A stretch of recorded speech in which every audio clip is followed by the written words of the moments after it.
அஸ்ஸலாமு அலைக்கும் வரஹ்மத்துல்லாஹி வபரகாத்துஹு. கண்ணியமிக்க பெரியார்களே, இன்றைக்கு சதகாவின் சிறப்பு எனும் இந்த கிதாபை பற்றி பார்க்கலாம்.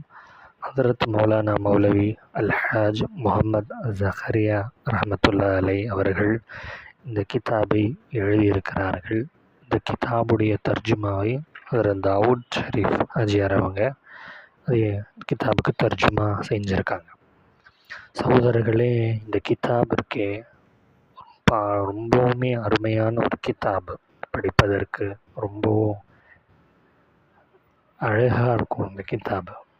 இந்த கிதாபிலே சதகாவின் சிறப்பு எனும் தலைப்பு வச்சு ஹதரத் அவர்கள், ஷேக் அவர்கள் இந்த துனியா எவ்வகையில் ஆபத்தானது, இந்த துனியா எவ்வகையில் மனிதர்களை ஏமாற்றி கொண்டிருக்கிறது, மறுமை துனியாவை காட்டிலும் சிறந்த ஒன்று போன்ற தலைப்புகளிலே ஹதரத் அவர்கள் நிறைய விஷயங்களை இதில் எழுதியிருக்கிறார்கள். உலமாக்களுடைய அடையாளங்கள் ஹதரத் இமாம் கசாலி ரஹமத்துல்லாஹி அலைஹி அவர்கள் எழுதிய அந்த விஷயமும் இதுக்குள்ள ஹதரத் அவர்கள் பதிவு செஞ்சுருக்காங்க. இதில் 2 பாகம் இருக்குது. முதல் பாகம், 2வது பாகமும் இதில் பொருளடக்கத்தில் வருது. நிறைய விஷயங்கள், நஷ்டமில்லாத வியாபாரம்,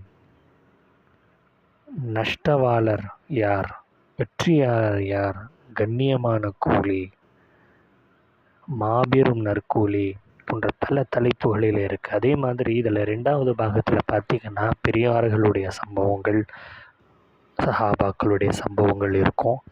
அதே மாதிரி மௌத்துக்கு பிறகு நடக்கக்கூடிய விஷயங்களை ஹதரத் அவர்கள் இதில் பதிவு செஞ்சுருக்காங்க. இந்த மௌத்துடைய விஷயங்கள் படிக்கும் பொழுது கண்களில் இருந்து நமக்கு கண்ணீரே வரும். அந்த மாதிரி ஹதரத் அவர்கள், ஷேக் அவர்கள் இந்த அவ்வளவு ஒரு விஷயங்களை விளக்கி இருக்கிறாங்க. இதில் நிறைய உள் கருத்துகள் இருக்குது. நிறைய உலமாக்கள், பெரியார்கள் சொல்ல கேள்விப்பட்டிருக்கிறோம்.